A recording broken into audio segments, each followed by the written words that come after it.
సోమేష్ భూములపై సర్కారు ఆరా. ఫార్మాసిటీకి కిలోమీటర్ దూరంలో 25 ఎకరాల కొనుగోలు.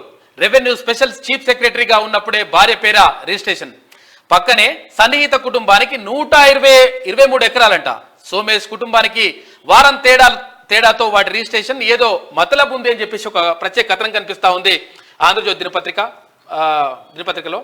రాష్ట్ర ప్రభుత్వ మాజీ ప్రధాన కార్యదర్శి సోమేష్ కుమార్ ఆస్తుల చిట్టా వివాదం చెలరేగుతుంది. దీనిపై రాష్ట్ర ప్రభుత్వం దృష్టి సారించినట్లు సమాచారం. కేసీఆర్ ప్రభుత్వ హయాంలో అన్ని విషయాల్లో చక్రం తిప్పిన సోమేష్ కుమార్ పై అనేక ఫిర్యాదులున్నాయి.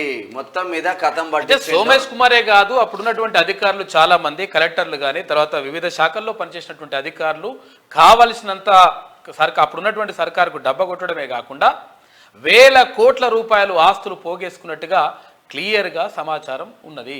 తర్వాత దానికి సంబంధించి మొత్తం కూడా తవ్వినా కొద్దిగా అవన్నీ కూడా వెళ్తూ ఉన్నాయి. అయితే వాళ్ళకి సంబంధించి ఏం చేస్తుంది ఈ ప్రభుత్వం అనేటువంటి దానిపైన అంటే అక్కడ రఘునందన్ రావు గారు అడిగితే అంటే 100% ఇది కేంద్ర ప్రభుత్వం ఆధీనంలో ఉంది కాబట్టి కేంద్ర ప్రభుత్వం కూడా చర్యలు తీసుకోవాల్సిన అవసరం ఉంది, ఐఏఎస్ అధికారి కాబట్టి అని చెప్పేసి రాష్ట్ర ప్రభుత్వం చెప్తా ఉంది. అయితే మొత్తం మీద ఇటువంటి అధికారులు వదలడానికి వీలు లేదు. బయటకు వచ్చిన వాళ్ళు తీసి బయట వేస్తేనే లెక్క. ఇక ఈయన కూడా రెరా ఇన్ఛార్జి కార్యదర్శి శివబాలకృష్ణ సస్పెన్షన్. ఉత్తర్వులు జారీ చేసిన ప్రభుత్వం 8 రోజుల పాటు ఏసీబీ కస్టడీకి ఇస్తా ఉన్నారంట. ఇట్లా కొంతమంది అన్నీ తవ్వుతుంటే బరాబర్ దొరుకుతా ఉన్నారు. దొరికితే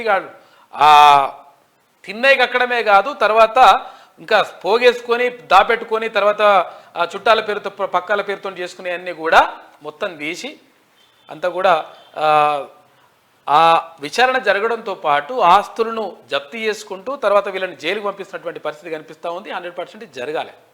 లేకపోతే ఇష్టం వచ్చినట్టుగా వేల కోట్ల రూపాయలు వేసుకొని సపడే కూకుంటే ఫార్మాసిటీ పేరు మీద రైతుల దగ్గర నుంచి భూములు తీసుకొని వీళ్ళు రిజిస్ట్రేషన్లు చేసుకొని వీళ్ళు కొనుక్కోవడం ఏందో అర్థం కాని పరిస్థితి. సోమేష్ కుమార్ అంటూ పెద్ద దొంగ.